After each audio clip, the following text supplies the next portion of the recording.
Bismillah wassalatu wassalamu ala rasulillah wa ala alihi wa sahbihi ajma'in amma ba'd. Assalamualaikum warahmatullahi wabarakatuh. Insyaallah ta'ala sa kapahintulutan at kagustuhan ng Allah, tatalakay natin insyaallah ta'ala after natin ng mga ganitong mga oras ay patungkol sa aqida, at ang book na gagamitin natin insyaallah ay ang Kitabut Tauhid o Kitabut Tauhid. Okay? Ito ay Al-Mufid fi Muhimmati Tauhid, at ito ay na-publish or ito ay sinulat ng isa sa mga teacher, kasalukuyang teacher dito sa Islamic University of Medina. Siya ay si Sheikh Dr. Abdul Qadir As-Sufi. Okay? Abdul Qadir Ata Sufi. Siya sa mga teacher sa Aqida. Okay? So, by next, inshallah ta'ala, ay bawat isa sa atin magdala ng kanyang ballpen at kanyang notebook. So yung notebook niya na yon, gawin niyang para lang sa Aqida, okay? Sa Tauhid, okay? So, gayon din kung sa fiqh, kukuha tayo ng book sa fiqh o ano pa mang mga, inshallah, kung hindi man sa fiqh, sa iba pang mga subject, inshallah, so ibang notebook din yon. So ang gagawin natin, inshallah ta'ala, magkakaroon din tayo ng mga quizzes at exam, inshallah. At doon sa mga sinulat nyo, doon lang din kayo magre-review. Okay? So, mas maganda yon nang sa gayon ay mas, kasi kung more on lecture tayo, yung iba sa atin, hindi rin naman maaring mga maalumat ay dumadaan lang sa atin. Di ba? Sa video lang yon. So, unlike kung tayo ay magsusulat kung ano yung nakikita natin, ano yung naririnig natin, ay mas arsak yun, sabik sabihin, mas tatatak sa ating mga isipan. Okay? Para nang sa gayon, balang araw kayo rin ay magtuturo sa mga anak ninyo. Tuturo din kayo pag nakabalik na kayo, pag natapos na halimbawa kayo magtrabaho dito. Di ba? Pagbalik nyo sa mga lugar nyo, maaari na kayo magturo sa mga ano ninyo, di ba? Alam nyo nangangailangan din talaga magturo. Okay? So, siguro bilang mukaddima natin, dapat nating laging malaman, dapat lagi nating isa puso at isa isip na napakahalaga bilang isang mananampalataya na magkaroon ng kaalaman, lalong-lalo na sa pasungkol sa aqida. Okay? Alam natin na hindi tatanggapin na Allah yung ating mga gawain unless na yung ating aqida ay tama sa Allah subhanahu wa ta'ala. Okay? So, dito muna tayo pag sa usaping kwan, patungkol sa kwan. Di ba ang topic, ano ang subject natin? Okay. So, pag sinabing aqida, ano lagi yung pumapasok sa isipan natin? When it comes, halimbawa, pag narinig natin sa mga nagsasalita, di ba? Alam natin minsan, sabi natin, naintindihan natin. Pero kung minsan, kung tatanungin na tayo, i-express natin, hindi natin alam, hindi natin kayang tamang sagutin kung ano nga ba yung big sabihin ng aqida. Okay? So bakit ba, tatanungin ko kayo, bakit ba ang mga scholar natin nagbibigay sila in every term na narinig natin sa, lalo na sa mga istilahat al-aqadi, yung mga terminologies sa aqida o sa creed, bakit sila nagbibigay ng mga kahulugan? Nang sa gayon, mas ang isa sa mga reason kung bakit mayroong mga definition litakribil al-uqul, para mas maipalapit, mas maunawaan ng ating mga sarili. Okay? So, dalawa lang lagi yung naririnig natin. Unang-una, anong kahulugan binibigay? Yung tinatawag nilang linguistic. Kung sa Arabic ay tinatawag na lugatan. Ibig sabihin, yung literal na meaning niya, ano ba yung, saan ba nagmula yung word na iyon? Okay? Halimbawa, from word tauhid. Okay? Ang tauhid, halimbawa, ito ay root word ng wahada. Kung sa Arabic, ibig sabihin, kung wahada, ja'alahu wahidan. Ginawa mong isa, okay? Wahada yuwahidu tauhidan. Okay? So, yun yung kanyang root word. Alam niyo yung root word naman, yung salitang ugat. Okay? Pumunta, di ba? Halimbawa, pumunta ka, ang pagpunta. Di ba? Yun yung root word niya. Ganon din sa Arabic. Okay? Tinatawag na tauhid. So, akida, saan ba siya kinuwang word?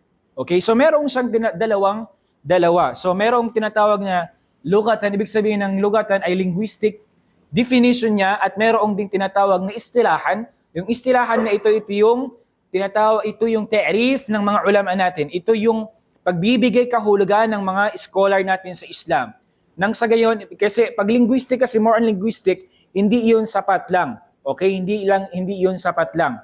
Okay? Bagkus, para mas maintindihan natin, para mas maunawaan natin yung bagay, ang Islam ay nagbigay pa ng kanyang sarili ng kahulugan at marami sa mga scholar natin yung nagbigay ng mga sarili-sarili lang mga definition. Okay? So, tinatawag na lugatan, ibig sabihin ng lugatan, ito ay literal na meaning niya. Ibig sabihin, yun yung limbawa sa yung linguistic niya, pinagmulan ng salita niya. Okay? Okay? Pinagmulan ng salita niya.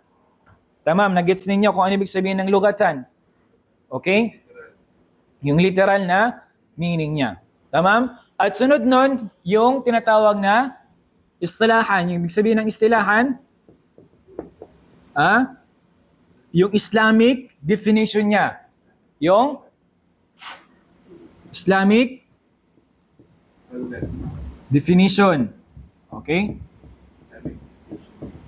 So ano ba yung ta'rif? Ano ba yung pagbibigay kahulugan ng mga scholar natin sa Islam? Okay. So dito muna tayo. May idea ba kayo sa kanyang lugatan? Ibig sabihin yung literal na meaning niya.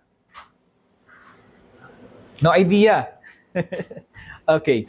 So ang mga ulama natin, mga scholar natin sa Islam, una-una sabi dito, sa kitab na ito, ar-rabtu wa shidda biquwa. Okay? Rabt. Una-una, okay. Ar-rabt, okay? Wa shidda biquwa. Alam niyo yung rabat? Yung pagtali ng mahigpit. Okay? Ar-rabt wa shidda biquwa. Shadda, okay? Yung pagtali ng mahigpit. Tama. Okay? So yun yung akida. Okay? Pagtali ng mahigpit. Okay? So, kabilang din doon yung tinatawag na al-ahd. Okay? At ang ibig sabihin nun bayna hadhihi al-qabila wa tilka al-aqdu ay ahad wa jama'ahu uqud. Ya ayyuhalladhina amanu awfu bil uqud. Yung uqud na ito ay parang kasunduan. Alam niyo yung kasunduan? Okay? Aqad yung tawag doon. Kaya nga minsan yung sa nikah, tinatawag nila aqdun nikah. Yung pagtatali ng sino tinatali? Dalawang tao. Yung babae at lalaki. Hindi yung ibang kasarian. Okay? Ibig sabihin, aqdun nikah. Narinig niyo minsan yan sa mga scholar natin minsan, yung aqdun nikah. Ibig sabihin yung pagtali sa dalawang ayon. Okay? Kaya nga 'di ba pag nag-aasawa ano nangyari? Pinagtatali sila. Okay, hindi lang yung tali na pagkaroon lang ng usapan limbawa ng pan. Okay? Yung tinutukoy na aqdun nikah mismo yung pagtali nila, ibig sabihin nakasal na sila. Okay? Natali na kayo eh. Okay? Tama. Kabilang din doon tinatawag siya na okay, sulat natin ahad na lang.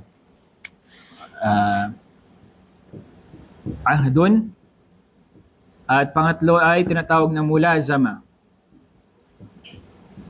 So, ano ibig sabihin ng mulazama? Okay? Ano ba ang ibig sabihin pag sinabing mulazama? Aqada qalbuhu asy-shay' idha lazimahu. Ibig sabihin ng mulazama, kung sa ano yung lazimahu, ibig sabihin kung sa isang gawain palagi niya itong ginagawa. Halimbawa, mag-iltizam siya sa sala. Okay? Yun yung mulazama. Ibig sabihin yung akida ay lagi yun sa atin. Okay? Dapat hindi yun sa mawala. Tamam? Pang-apat, tinatawag siyang ta'kid. Okay? So, ano ibig sabihin ng ta'kid? Yung, maliban doon, yung pag-sure. Okay? Tinakid mo. Halimbawa dito, aqad al-bay' idha aqadahu. Yung siniro niya, wa minhu al-aqdu al-maktub fil bay'. Huwa lam yaktub illa ba'da iqa' al-bay' wa ta'kidu. Yung pagsigurado. Okay? Maaring yung tinutukoy doon din yung akid. Narinig niyo yung term na akid minsan? Sure. Okay, sure. Okay? Narinig niyo yan. Siyempre lagi kayong Oo. Okay? So yan. So yan yung ilan sa mga ilan sa mga literal na kahulugan niya. Okay? So ibig sabihin nun, ano yung pangkabuuan na pagpapaliwanag? Pangkabuuan na pagpapaliwanag dito lang sa lugatan na ito. Literal na meaning niya. Ibig sabihin, wala ata gumagalaw yung utak natin Inaantok ka. Ibig sabihin, yung akida, yung paniniwala natin, yung creed natin, ay nakatali at nandito sa ating mga puso. Okay? So yun. So sapat na ba? Sapat na ba yung literal para sa pagbibigay ng kahulugan sa meaning ng akida o hindi?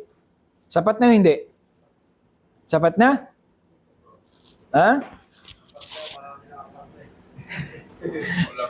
Okay, hindi. Hindi pa. Okay? So Islamically, kasi minsan may mga word din kasi na minsan hindi siya tutugma rin doon sa Islamikong pangkahulugan ng mga scholar natin. Okay? Maraming mga word, lahat, or mga terminologies, minsan, na hindi siya tutugma at hindi mo makukuha mismo yung gusto mo doon sa yung kahulugan doon. Ibig sabihin, doon sa literal na meaning niya minsan, hindi mo pa magets. Hindi mo pa maunawaan ang gusto. Pero kung nandoon na yung istilahan, yung Islamic definition niya, ay mas mauunawaan mo siya ng husto. Okay? Okay. So, dito, unang-una, yung kahulugan niya, yung pagdating sa Islamic definition niya, yung istilahan, at-tasdiqul jazim fima yajibu lillahi min al-wahdaniyya wal-rububiyya wal-ifrad bil-ibada wal-imanu bi asma'ihi al-husna wa sifatihi al-ulya. Okay? So isulat niyo na lang. Tamam? Hindi mahaba-haba. Ang tasdiq, ibig sabihin ng tasdiq, al-jazim. Ito yung tunay at lubos na paniniwala natin fima yajibu lillah. Yung lubos na paniniwala natin kung ano yung nararapat na paniwalaan sa Allah subhanahu wa ta'ala. Okay? Nagets ninyo? Nagets ninyo? Hindi. Okay. Ito sabi niya, Islamic definition niya, ito sabi niya yung lubos na paniniwala natin sa Allah subhanahu wa ta'ala kung ano yung mga nararapat bilang isang Muslim sa paniniwala sa Allah subhanahu wa ta'ala. Sa anong mga bagay? Minal wahdaniyya. Anong wahdaniyya? Ito rin ay tawhid. Oneness of Allah subhanahu wa ta'ala. Okay? War rububiyya. Yung kaisahan na Allah. Ano ibig sabihin ng rububiyya? Kaisahan ng Allah sa ano? Sa pagiging Panginoon. Ahsant. Wal ifradu bil ibada.